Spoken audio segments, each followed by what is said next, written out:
গণভবন কারো বাপের ভবন না, বরং যে একটি জাতীয় প্রতিষ্ঠান, বাংলাদেশের গর্ব। মিউজিয়াম করা অবশ্যই প্রয়োজন, তবে প্রশ্ন হলো গণভবনে কেন, অন্য জায়গায় নয় কেন? জাতীয় প্রতিষ্ঠান পরিবর্তন করার আইনগত ভিত্তি এখন কোথা থেকে পেলেন?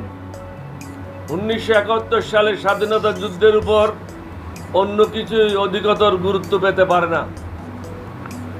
আন্দোলনকারী আমাদের ছেলে মেয়েদের বা জনতার সরলতাকে পুঁজি করে কোনো অন্যায় পদক্ষেপ নেওয়া ঠিক হবে না। এদেশে এক নায়কত্ব স্বৈরা শাসন কায়েমকারী, গণহত্যাকারী, দুর্নীতিবাজ, টাকা পাচারকারী, টাকা লুণ্ঠনকারী, চাঁদাবাজ এবং জঙ্গিবাজের কোনো স্থান নাই। এদেশ এখন কারো বাপের সম্পত্তি না। যত দ্রুত সম্ভব আইন শৃঙ্খলার উন্নতি সাধন করতে হবে। আমরা জানি বর্তমান প্রেক্ষাপটে এটা খুবই কঠিন কাজ, তবে পুলিশ প্রশাসনকে দ্রুত কার্যকর করতে হবে। তা না হলে গণহত্যাকারীরা মাথাচাড়া দিয়ে উঠতে পারে।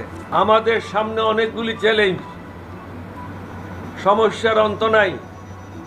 এই চ্যালেঞ্জগুলি দৃঢ়তার সাথে মোকাবেলা করে জনগণকে স্বস্তি দিতে হবে।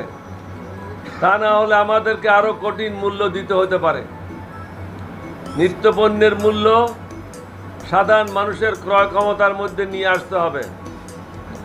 অসংখ্য আহত ছাত্র জনতা হাসপাতালের বেডে কাতরাচ্ছে।